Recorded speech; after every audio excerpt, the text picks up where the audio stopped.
Super, Steve. Thank you. Well, there you go. Thanks very much, Steve. Nathaniel Atherton here. Thanks very much. I've really enjoyed listening to all the conversations so far today. It's been really great getting some different perspectives from around the Asia-Pacific region. As I said, my name is Nathaniel Atherton, and I work at the Western Academy of Beijing in northern China. I'm an upper elementary school teacher here, and I've been working at the school for 5 years. And hi, everybody. I'm Dylan Meikle, and I'm calling in today from UNIS Hanoi, United Nations International School in Hanoi, where I'm a grade 3 teacher this year. However, previously I was at WAB, where Nat and I were both deeply involved in learning spaces initiatives that the school undertook. We had the opportunity to collaborate with faculty on several projects between 2013 and 2016 that helped shape our personal appreciation of the impact of learning spaces. So in our segment today, we'll be addressing important collaborations, practical considerations, and helpful strategies for enhancing existing learning spaces and ways to support PYP pedagogy. We'll be introducing the why, what, and how of the classroom enhancement process, which we believe is an effective process that you could replicate within your own context. All in 10 minutes, so let's see if we can get this started here. Given the great points already raised today and the need for brevity, we will be focusing on two key elements that are central to the philosophy of the PYP. The first is inquiry as a foundation, and the second is based around collaboration, knowing that we learn best alongside one another. In the classroom enhancement process, our aim is to redesign our environment so that they feel and look very different, so that they act as a catalyst to deep learning rather than a barrier. It is a rare and fantastic experience to be an educator employed at a school with newly designed facilities. And the slide that is up now shows a highly aspirational learning environment. So please don't freak out. We know that we don't all work at campuses that look like this. In fact, most educators inherit a teaching space that is relatively fixed. So how do we enhance the four walls that we live in? Without building a new campus, how can we take what we have and reimagine space so that we're teaching and learning in progressive, modern ways? Regardless of the space you inhabit, we bet you've already intuitively made changes and played with your space. In fact, every educator we have met or observed in the workplace does just this. We make these adjustments because we have a belief or a hunch that certain features of the built environment will better support progressive pedagogy. We've all seen new and returning teachers arrive to a school year and immediately want to get back into their classrooms and set the stage for great learning and teaching. Educators spend countless hours and even their own money to get their classrooms just right. So we argue that these well-intentioned yet isolated efforts can be maximized by engaging in a comprehensive collaborative classroom enhancement process. So to get started, we want to explore why it matters. In the history of education, there have been two environments which we as educators have considered for our learners: the psychological environment and the physical environment. And in the past 3 decades, we've seen a rise in the third space, the virtual environment. In modern education, great strides have been made in our understanding of our psychological environment, resulting in massive pedagogical shifts, leading to deeper learning.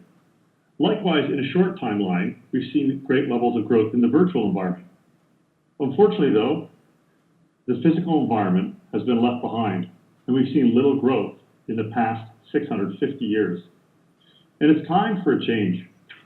If we accept that education has changed and that environments have lagged behind, we need to begin to think about how this delay in improving our physical spaces is holding back our pedagogy and our students.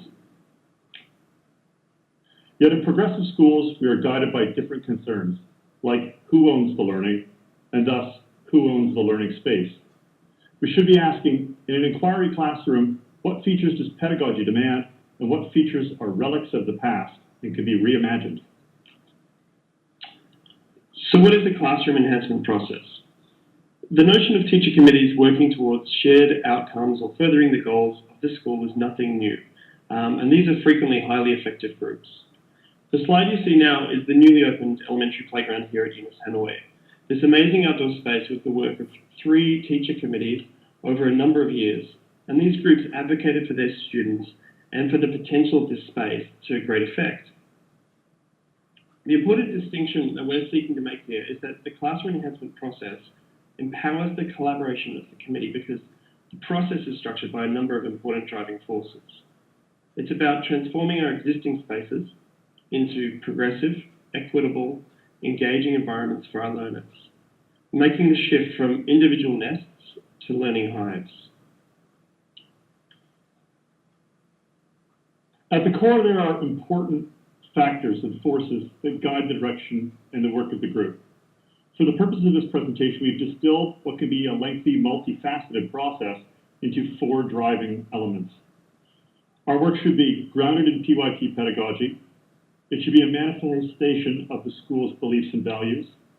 It should reflect local culture and context, and must pay attention to the details.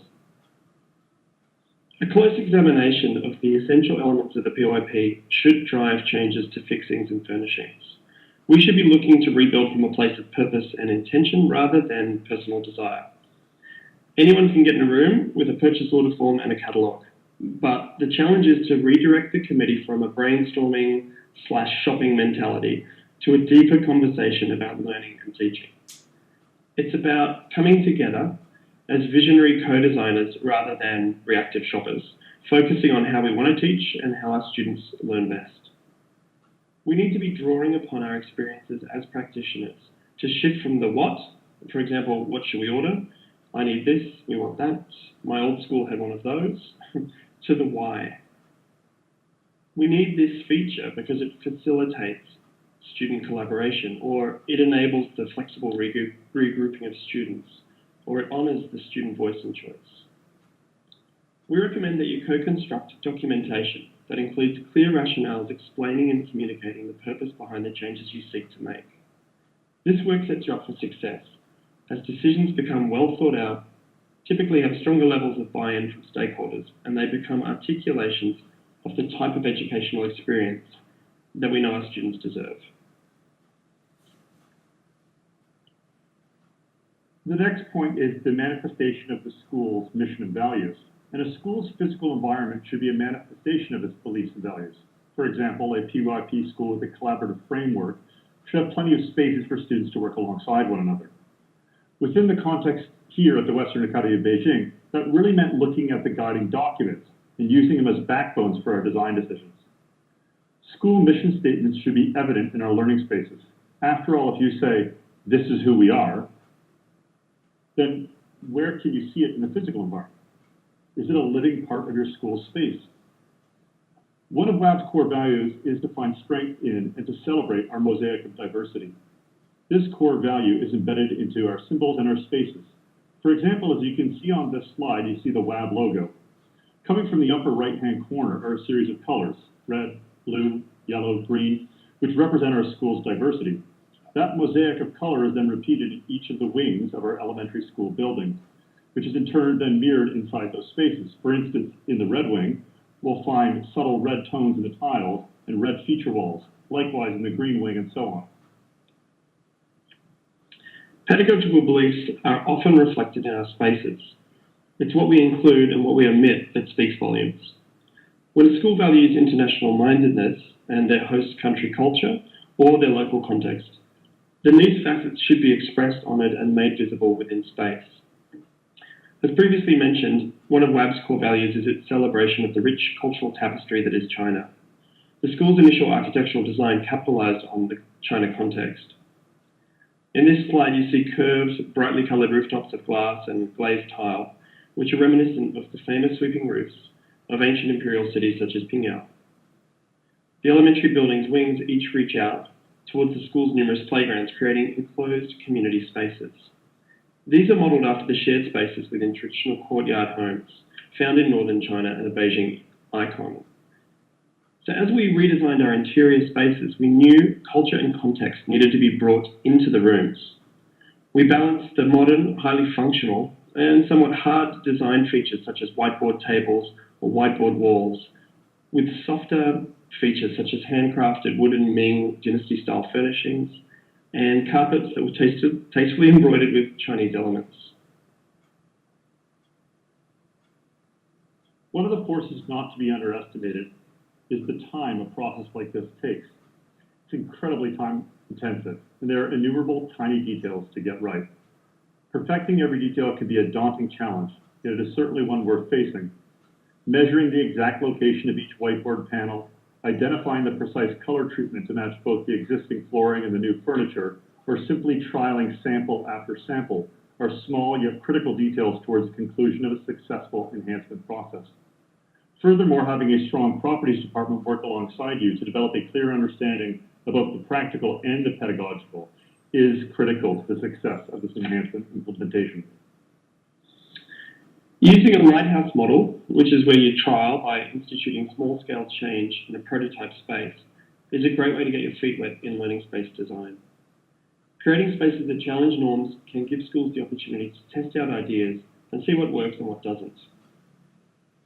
Our top 3 recommendations for lighthouse spaces are: design purposefully. Think about what type of great learning will take place in this space. And we encourage you to be bold, so don't shy away from moonshot thinking. This is your opportunity to drag your space into 2016 and to look ahead to the future as well. And work within the budget you have. Don't worry about aesthetics at the outset. Use upcycled or old furnishings to trial new possibilities. Through the trial process, you will determine what is important, how you can source elements, hopefully locally, what the reaction and interaction is from your community, from your students, and to build interest and inspire colleagues. By following a streamlined process with a clear scope of work, all school stakeholders can come together and wade into the fast-moving water of learning space design. Thanks for listening. We'd love to continue the conversation. And thank you very much, and thank you to all the other presenters today. It's been wonderful. Thanks very much for letting us share. No problem. That was awesome, guys. What a great clear outline for a step-by-step process for a school that's thinking about, as you say, reimagining the space within your school. I love the fact that you were talking about co-designers rather than impulsive shoppers. I think that's a really interesting takeout from what you were talking about, and so true. And coming back always to why are we engaged? What's the point of this change? Why are we doing this? I like the fact that you link it back to the IB mission and perhaps the mission of the schools that you're in at the moment.